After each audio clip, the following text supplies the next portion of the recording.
Our goal with Athwart is to bring those questions, those issues, to the forefront and try to get people to interact with what it means to try and have beauty and culture in the public sphere, how to reintegrate so much of the traditional wisdom that we've lost, and how we can do those things while helping people and looking towards the future with technological advancement.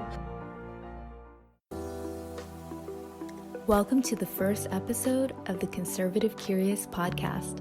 I'm your host, Jessica Dang. In this episode, my co-host Ani Pai and I talked to Bradley Davis, editor-in-chief of the newly launched Athwart magazine. I'm really excited for you to meet Bradley and learn more about his fascinating journey, which, believe it or not, started with a secular background at the most liberal college in America. He embarked on a quest to explore all things classical and beautiful and dove into the Catholic faith in Morocco of all places. Bradley is not only reviving the wisdom found in ancient philosophy, but possibly creating a new dialogue in modern conservatism. You know, it's funny, there's like this huge resurgence in, like you write on your website, right? Original publications they often coincide with this birth and nascency of new thought. But like at the same time, you know, we have with the American Mind, we have Claremont Review books, although I guess that's a bit adjacent. We have Palladium. Why is now the best time for Athwart than, 5 years ago? Or Versus 5 years ago, none of us were quite prepared for it then. Although Athwart did formally begin 5 or 6 years ago. Nicholas Whitaker and I started it while we were at the end of high school, beginning of college, as a way to write about politics. But now the endeavor is much more serious. Now seems like a great time for a lot of reasons. Obviously, the technical barriers have never been lower for trying to start a new publication. And, in your last talk, you guys pushed back against this a little bit about how much change you think is going to come at the end of this coronavirus crisis and the quarantines and such coming out. I think there is a lot of potential at the moment for significant change in political, social, and cultural life. And that was the case prior to this starting, and even more so now. So the way politics and our culture have become sort of stagnant and confused, it seems like the perfect time for Jessica, I think you mocked the word a little bit in your last salon, but for a realignment of sorts. And so we are hopeful towards that. I first saw the name of the magazine, first thing that comes to mind, of course, is Buckley, and it seems like he is an inspiration for you guys, obviously. I was just wondering, is it because you feel like his movement and what he's created has waned and now we need a resurgence or a reform or something different? National Review, I grew up reading and always really loved. I do think it's still a fantastic publication with great writers and editors. Its cultural influence has waned a bit. I really respected Buckley. His fusionism enabled a path forward for the Republican Party and conservatives. And I would like to think part of our effort with Athwart is trying to build a new fusionist politics, a new coming together of various blocks into a coalition for the future. I'm curious how this relates. So you wrote this one piece about, ancient philosophy and future governance, where you're writing about, what is good and what is just. I'm curious, do you think that's more the question for Athwart to answer going forward, kind of what Buckley wanted to do for conservatism?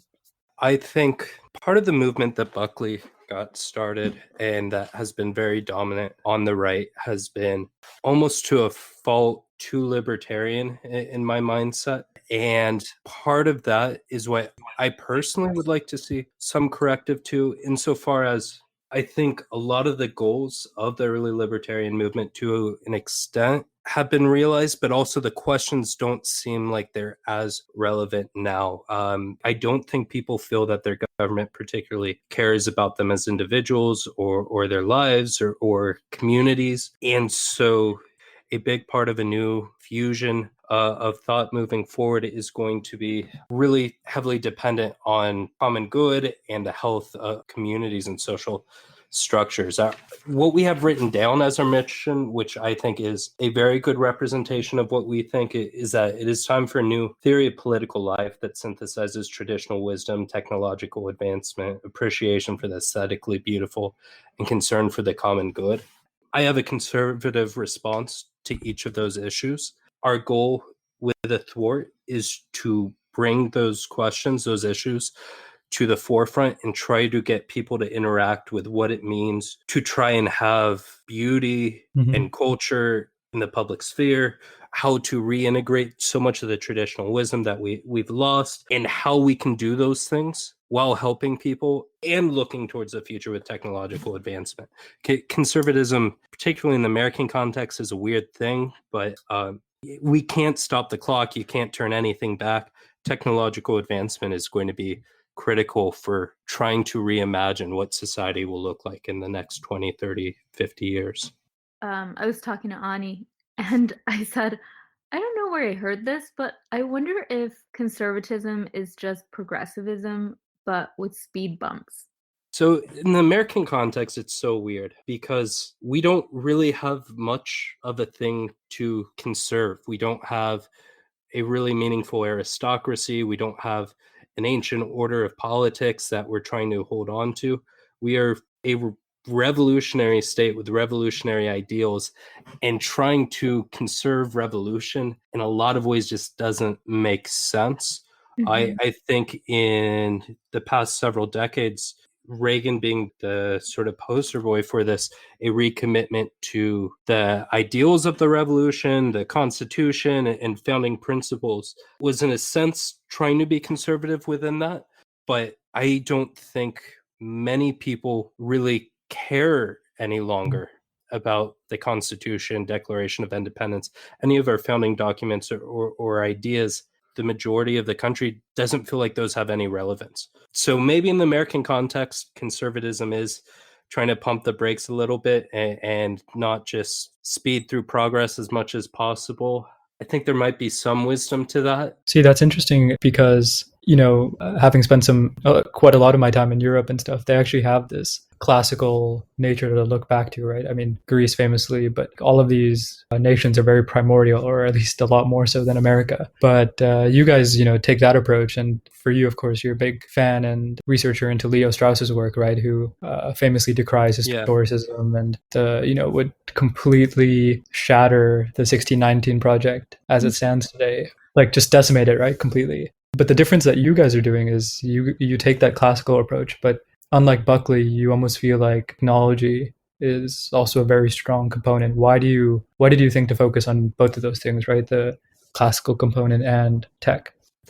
I, among the editors, am certainly, I think, the most tech skeptical, but it's not something you can get around. It is a fact of life that technology is becoming more and more integrated in our education, in our political organization, in our economy. As much as I wish I could pick a day in history that the world could stay at forever, that is not going to happen. And so trying to figure out how to make the best use of technology and how to build up sort of a humane approach and reaction to growing technological advancement, that's what I think is important. And Jessica, you mentioned some other publications a little while ago that I really like.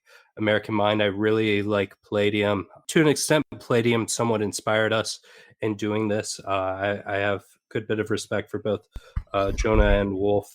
What Athwart is, much more so than any of those other publications, is, I think, humanities driven, not so much interested in political questions or policy questions. First and foremost, what shapes our culture? How does that influence our society? And then the question of political response, to me, is third order. It is not what we want to be looking at first, and I think might be somewhat misguided to look to politics first. Tell us a little bit about your journey and how you got to where you are, what you were studying, and how that all shaped your political views or your worldview today. That's all been pretty eclectic. I grew up in California, sort of on the outskirts of the Bay Area, Napa, raised in a liberal family and somewhat liberal. When I was younger, I moved up to Lewis and Clark College in Portland, Oregon. And that is still, I think, the most liberal college in the country and the most secular one as well. And that was really interesting and made me change my mind on a lot of different things. And I ended up founding college Republicans there and becoming much more interested in conservative thinkers and thought. While at Lewis and Clark, I studied political science, mostly ancient political theory and Middle East studies. And then after graduation, I had done some stuff with think tanks. And then I received a Fulbright award to go teach in Morocco, where I was a professor of English and business communication at the flagship engineering college in Meknes, Morocco. One of the questions that has, for me, become very important in trying to understand the world is the tensions that exist. And Leo Strauss, I think, is most helpful in examining this between reason and revelation, as he terms it, between Athens and Jerusalem, and looking at classical political theory, living it in Morocco and interacting, trying to examine, observe, living under the government there, trying to understand those distinctions. And I think very serious tensions between reason and revelation, faith and science. That has been what's most animated my thought, and also the overlaps and interactions between the Islamic and Western Christian world. So you had a secular background. Yeah. And then you went to this super liberal college. Is it because you know that quote that says meeting the devil turned me to God? Or is it because you were in this extreme environment that made you think there was something else? I think Plato inspired me that there is more in the world. Mm. Maybe being in that environment helped me realize that the way a lot of people I was around viewed the world was quite mistaken. But I think political theory primed me. The first time I lived in Morocco, living within such a faithful community, also influenced me. And so that this last time I was in Morocco, I joined the Catholic Church while I was there. I think you might be onto something that, to an extent, you have to define yourself as to how you are different from everything that surrounds you, and that influenced me certainly, though not exclusively.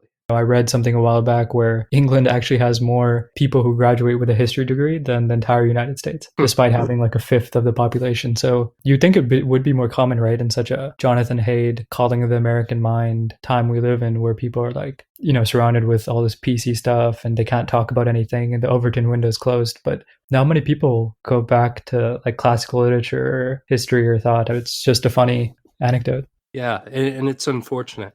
I don't think our culture values it very much here in the United States, which is unfortunate. And hopefully that's something that can start to change. But yeah, I don't think we value it nearly enough to be interested in it for study. Why is that crumbling, or why is that happening? I'm not certain. Ani, do you have any insight between living in the UK and here?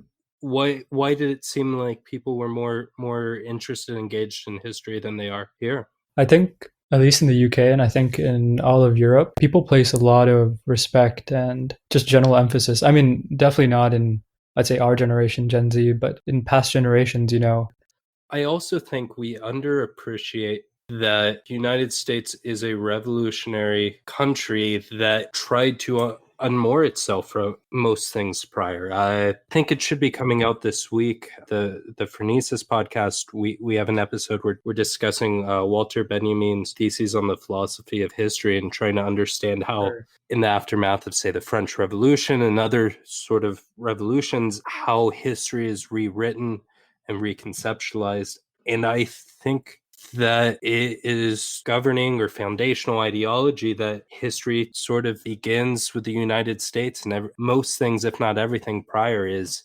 ancillary. Yeah, I don't think American politics or business or anything about life here really requires you to engage or interact with the past in a meaningful way. Life has a way of taking us on unexpected turns. I wanted to hear more about how Bradley found his Catholic faith in Morocco. Yeah, that's one I'm still trying to figure out and understand myself. It was something I was disposed towards. I thought I was going to join the church after graduating college, and as coincidence, I ended up in Morocco, and so I figured, why not try it here? And so I showed up to the local Catholic church the first Sunday I was there, went to mass, and didn't stop going until quarantine now. But the Catholic community in Morocco is really amazing. There are churches throughout the country, in every major city and outside of some of the big cities, as a vestige of the French colonization and Spanish as well. And since the French and Spanish have left, the churches still remain and now are primarily populated by sub-Saharan, West African, mostly young students who go to Morocco for studies, or migrants trying to get into Europe and are temporarily in Morocco. And so the community is fascinating. The interactions between Muslims and the church are really interesting, and it's beautiful. Since we're on this topic, I feel like I have to give them a shout out. Yesterday was the feast day for the martyrs of Algeria, a group of monks who were killed during the Algerian Civil War. The survivors moved to Morocco following and moved the monastery to Morocco. And so there's a very spiritually deep, but also I do think culturally deep connection between the church and North Africa. And it is fascinating. It was a wonderful community to be part of. So you take the strong interest in, I know you talked about your time in Morocco, Meknes and all those things, but how would you square especially in the States, a lot of people don't really understand, I guess, not just Islam for one, but I guess the ways in which, Islamic thought has moved, and the fact that, Islam has had a tremendous impact on Western culture. But how would you tell people, that understanding all this stuff is still very important today, and that, it's not just some antiquated idea to leave in the past? Man, there's a lot of ways to go at that. I mean, in general, the case needs to be made that classical, ancient, and medieval thought are important. And I think anyone who takes the time to read great works from history will see quite self-evidently that there are lots of insights that are very applicable to our contemporary lives. A lot of the problems that exist now have existed in the past, and the ways they're dealt with are interesting. But looking towards the past really helps us in understanding our assumptions about the world and recognizing things we take for granted, and the liberal values we hold and the way we think about them, the way we think about economic life, about all sorts of things. By engaging with thinkers of the past, you really realize how novel some of those ideas are, in addition to how ancient some of them are. But it's fascinating to realize that people don't always think like you do. And people kind of think that the future just gets better, right? I think that's kind of what Buckley was trying to say with people just want to press the accelerator and they want to go into ludicrous mode all the time. But like we kind of see now, it's if you're printing money like crazy, debt crises like crazy. I mean, students don't get the check, right? So they just don't get any stimulus, which is kind of crazy considering the levels of debt we put these kids with and kind of bankrupted an entire generation to fund the boomers. And people just want to keep going. But, you do need somebody, and whether it's a magazine like yours or whether it's, anonymous commentators on Twitter, you do need people to make you step back and think, what are we doing all this for? Like, where are we actually progressing to? And I think that's even more important than just pressing the go pedal. I do not believe history has a direction. And even if it did, I am not convinced that it would be a positive one. Nick Whitaker wrote a really interesting piece for us talking about accelerationism and sort of that historicism. One of my qualms, though, and hopefully something we can be somewhat of an antidote to, is you immediately defaulted to thinking about that in economic terms and the economic costs of different policies. And I think that is very much a modern and contemporary obsession.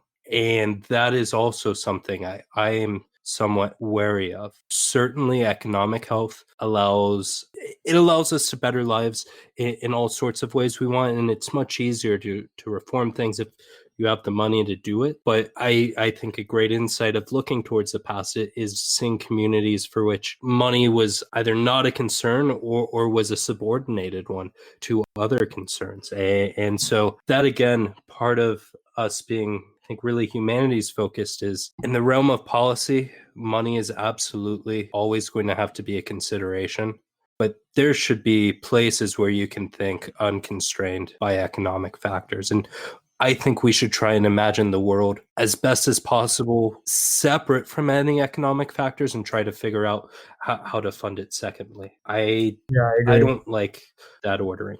You know, what's so interesting is my boyfriend is from Denmark, and he has a very like left-leaning view of governance and the world. And just yesterday, I mentioned the word future governance or governance futurism, and he goes, "You know what? I think that in the future, we shouldn't have people governing other people, but just be governed by like an AI system that tells us, oh, okay, so there's a terrible homeless issue, so now we need to raise taxes." Do you guys foresee that in the future, that it would be an AI run society? Coming up with the term governance futurism was a great stroke by the guys at Palladium. That's a wonderful Yeah, it's amazing term. phrase, right? And very indeterminate, which I also like. I am both very fearful of that, Jessica, conceptually, because it seems just so inhumane. And I can't imagine that would be a good way to structure society,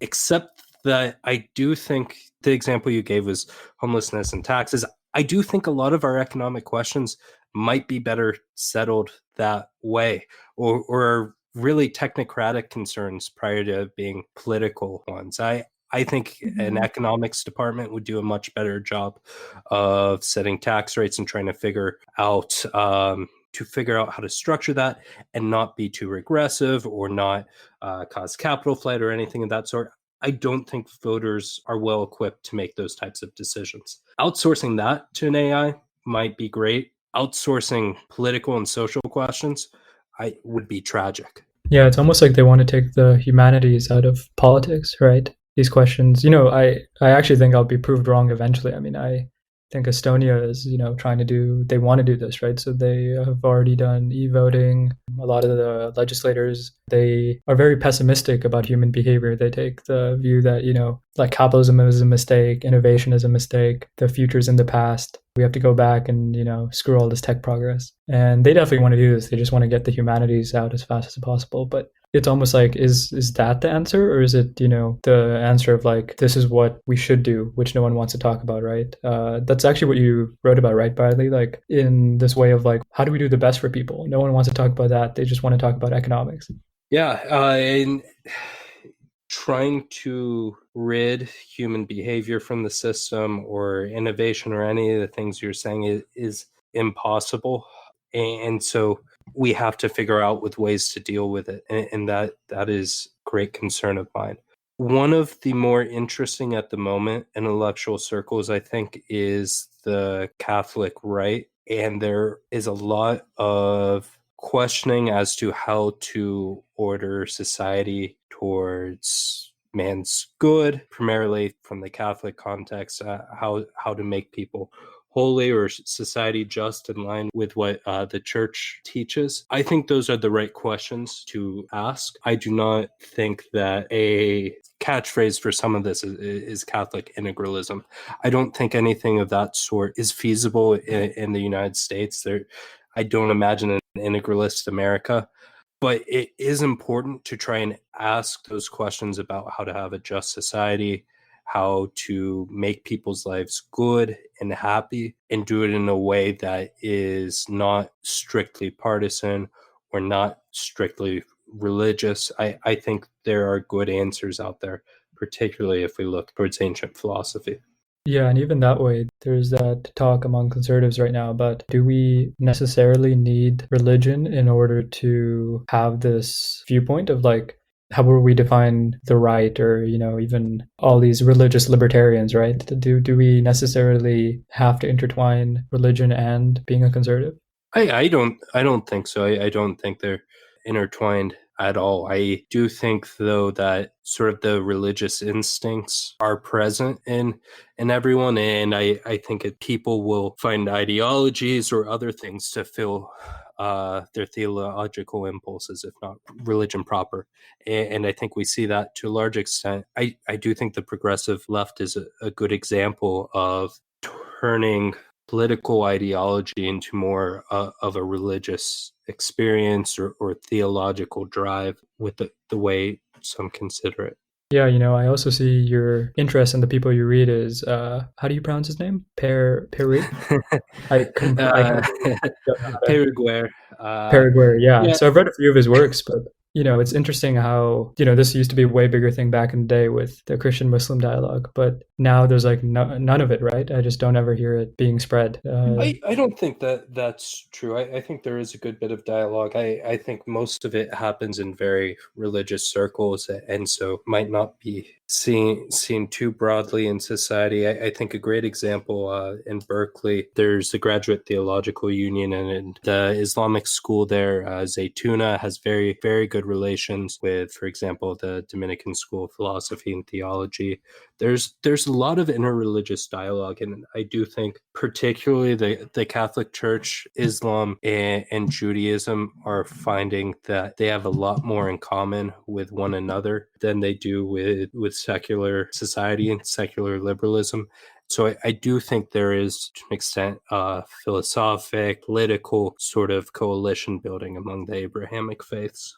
I was just looking through The Conscience of a Conservative recently, and to your question, Ani, about do you need that religious element to be a conservative? I actually think that helped me to give a framework to how to look at all this. I got baptized 2017. I felt like Christianity gave me a framework to look at the world, and it did adhere with like the conservative worldview, in that the wholeness of an individual's life has such an arc, and every person has their own destiny.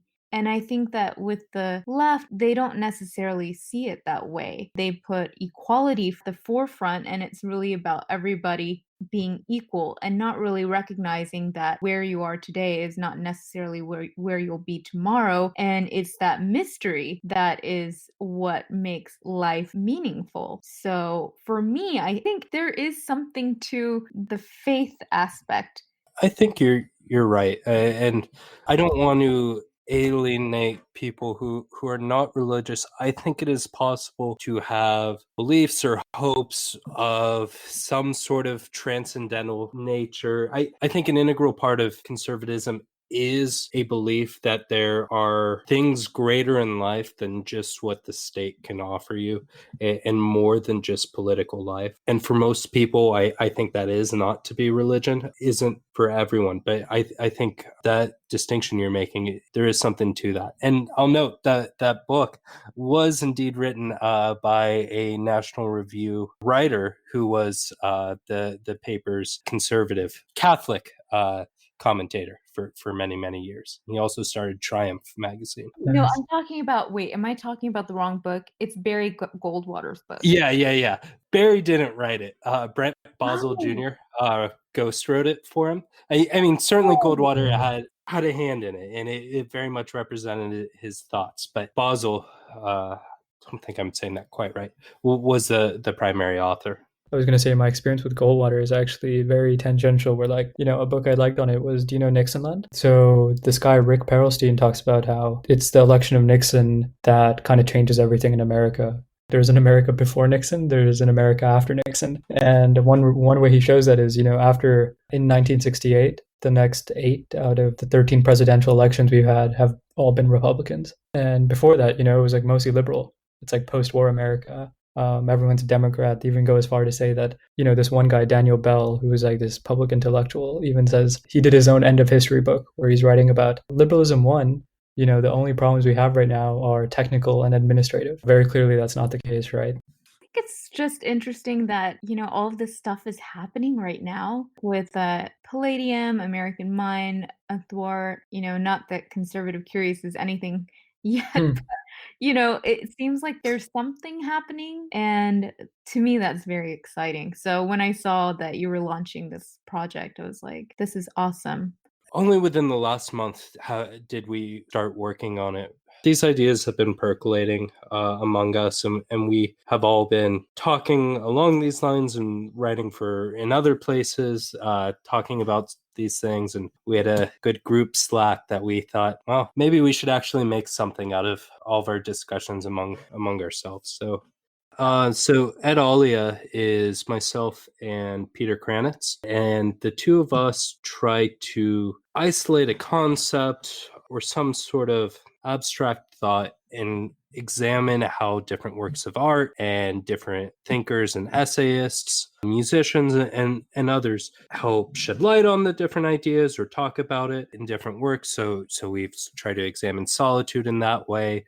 Slackers, we had a great one just about movies on varying slackers, and we had I think pretty good series discussing the opportunity of political theory in the moment as we emerge out of quarantine and this crisis, and talking about the various thought that's going on. But Ed Ollie is very much a culture-driven and focused podcast. Phronesis is William Lombardo and myself, and that is very much text-heavy. So each week we try and examine an essay, sometimes excerpt from a prominent thinker, and explain it, examine it, try to understand what's going on with it. And so we've discussed Leo Strauss's Why We Remain Jews, Walter Benjamin's theses on history, and Adrian Vermeule's Beyond Originalism essay in The Atlantic.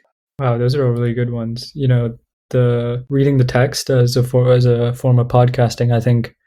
We don't literally read the text. Oh, of course. No. I just meant that in a philosophical way, but of course. Yeah. I did economics, but a lot of my friends did philosophy, and part of the job for their dissertations was to go to these post-grad seminars where people would, this is where it comes from, they would literally just read the text for like an hour, and then the next hour they would just spend an hour discussing it. So you'd have to be there for both parts. And you're like, why am I even here? It's like I've already read the text, but I don't need to listen to somebody reading the text. I guess it's just a group form. But with this, when you analyze the piece, I think that it's like just taking a chunk off of like one of the best parts of university. And, you don't need to be there and a professor to, his thoughts on the road to serfdom. It's like, I can just hear your thoughts. Yeah, we are very much inspired by our favorite professors in doing that. You're right, trying to get the best bits of lectures. And we're planning to have a couple really interesting, exciting, and engaging professors come on to talk about their favorite texts with us. But I like the approach. Hopefully others do, but it's certainly fun for us at a bare minimum. I was talking to Jess about this, the 1517 fund run by Michael Gibson and his team. They put out these amazing lectures with a bunch of people. And it's like actually getting like a full education. And it makes you just wonder, like, Zoom is good enough, but they do it in a way that's like, okay, we have all these people, you're basically selected, it's going to be an hour, so don't worry, like, you can still go eat dinner with your friends, and we just get straight to the point, and you have to do a bunch of these readings beforehand, so you kind of know like people are in the same intellectual sphere as you, and you get through a lot in an hour, surprisingly, and it's way more productive than in university. Is it the 1517 at home? Yeah. Oh, cool. Like, I think yesterday they had a chess master discuss how to play, her views on chess, and like the philosophies of chess, and before that, Samuel Berger talking about why civilizations collapse. Yeah, I really enjoyed his talk. Yeah, that was a good one. And Bern Hobart discussing mimetic role and the role of mimesis in financial bubbles. So there's been, I think you're starting to get to this, there's been a lot of talk about how to reinvent higher education, and a lot of Silicon Valley seems to be interested in trying to find ways to streamline education, make it cheaper, how to determine people's qualifications for technical tasks. I don't come from a STEM background, but I've read a lot of compelling arguments for why the traditional university doesn't do a great job of providing education for that. I do think what you were describing is also a way in which the universities as they stand now don't do a great job of educating in the humanities either. I think the best way to learn is to pick out wonderful essays or books written by great minds and go through step by step and discuss it with people and try to figure out what's going well, what's not. And that's much more valuable and interesting than a lecture of a certain sort. And I think much more insightful. When you think about redoing education, no one seems to talk about, let's make it interesting for the students. So it goes back to that question you had of like thinking from first things and what is the real goal we're trying to achieve. And if it's not like doing the best possible and making it as interesting and engaging so that these kids learn stuff, you're like completely off the beaten path.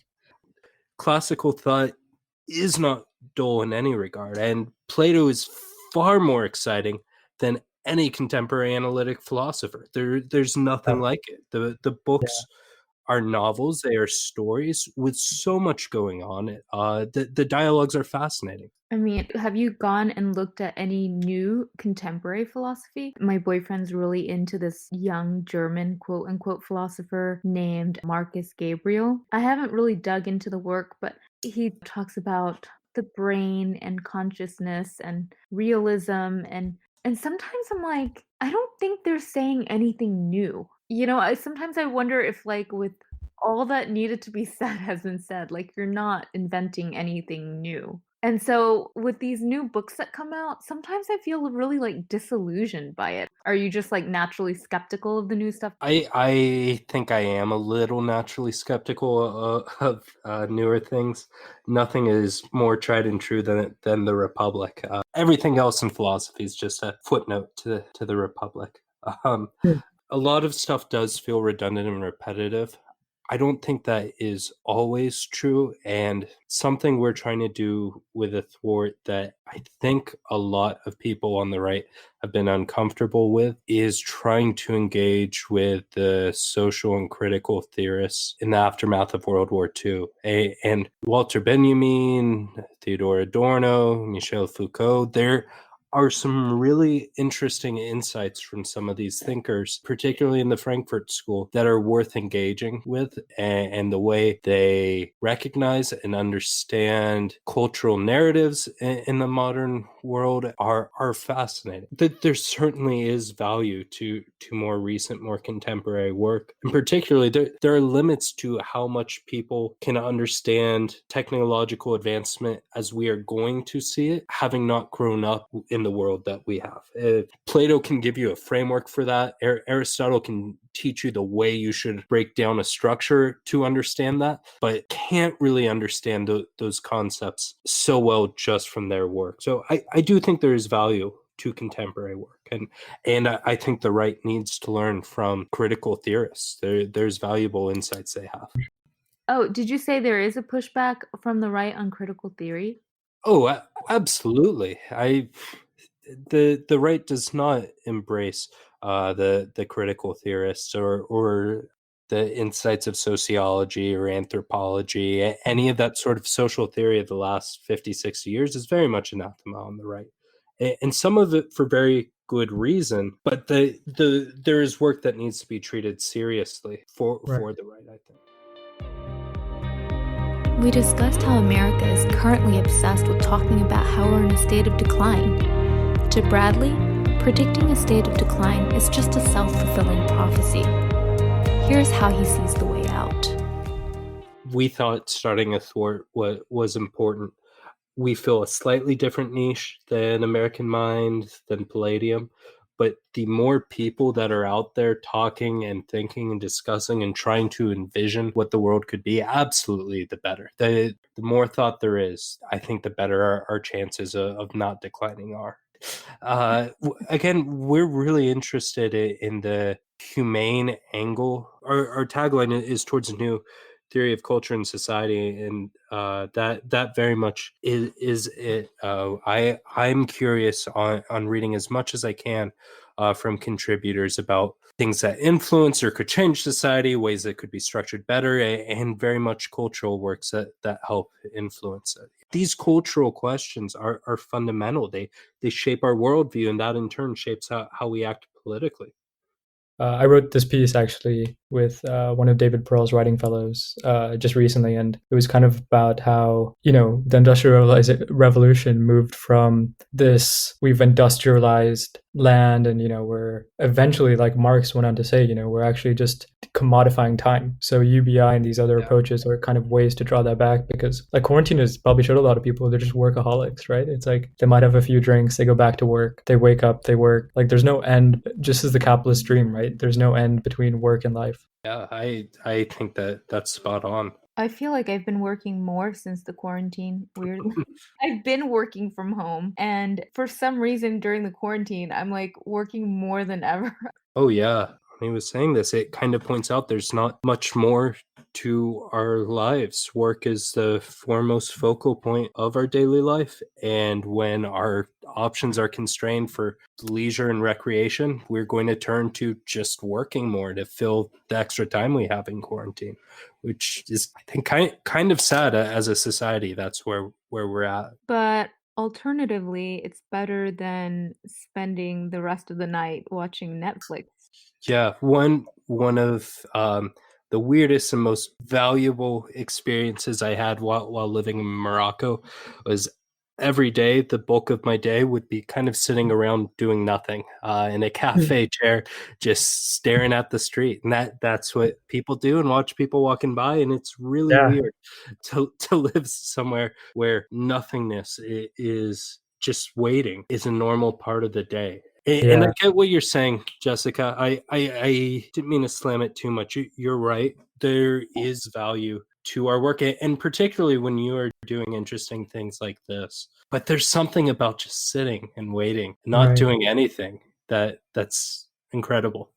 I mean, I don't know if you would call Athwart part of the conservative movement. Like, you didn't really say that it's conservatism. I think that you said that it's beyond the right and the left. But to me, I am a conservative, but the current aesthetic of conservatism is in the mainstream anyway, with this MAGA hat, God, country, this kind of caricature of conservatives. It just does not appeal to me whatsoever. And so that was part of the reason why I wanted to start Conservative Curious, just with a clean slate and just seeing what dimension of conservatism I could add or explore. And I think part of the reason why I find Athwart so appealing is because it's nuanced and it's not what we've seen yet.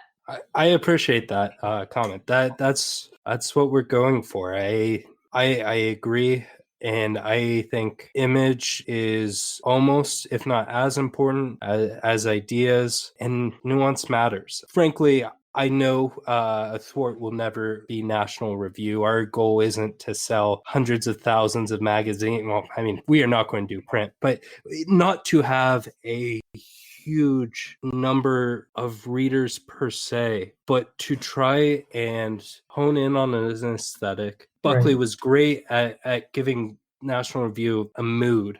And so I want us to have a mood, a tone that is visible in our articles and in our work. And I want that to be what other writers, other policy analysts, speech writers, people working on startups, I want that mood, that tone, and sort of the optimistic hope of a humane world to be influential for others and in other things. And so far, we've been successful in that based on who's been engaging with our work. But yeah, the nuance is important. It is not something that will ever make you immensely popular, but I would rather try to be truthful and publish good, beautiful, interesting work that hopefully can inspire others more so than popularity. What were Bradley's takeaways from how Morocco governs its society? And is there anything that we can learn from that? Here in the United States, we strip our political life from our economic life, from every other element. And Morocco has a united vision of every element of society is one part of the whole, cannot be severed from the rest, and it all is directed by the king.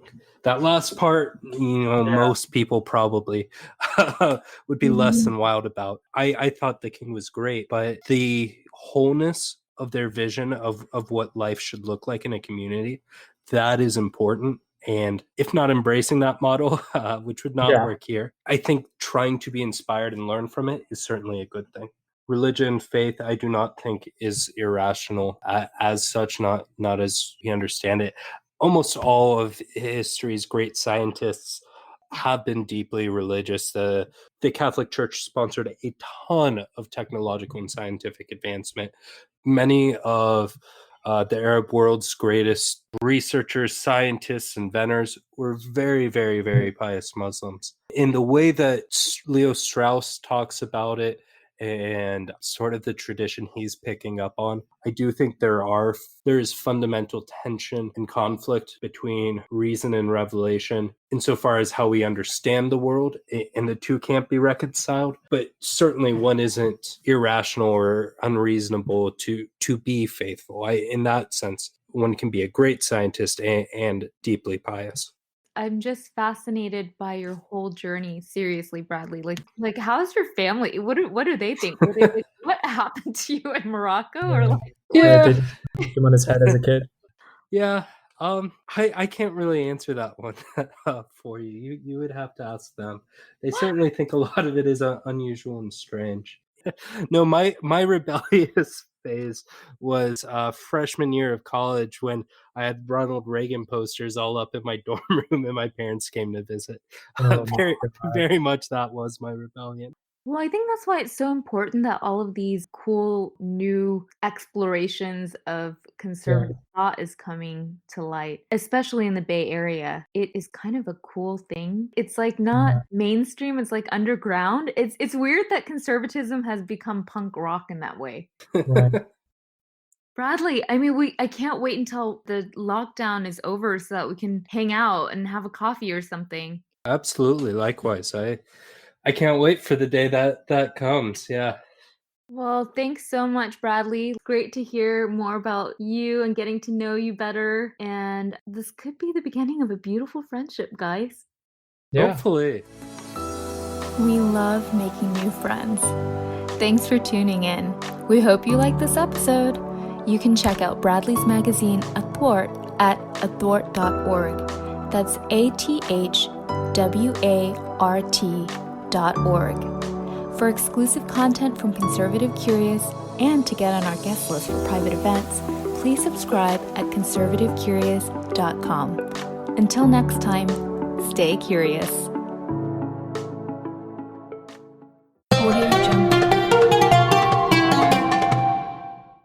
This call is being recorded. I remember I looked at your personal website and I studied in England and, I had a bunch of friends who did languages and all these other things. And I saw you put like your sort of interests and I sent them and they were like, who is this guy? He just has the best music taste.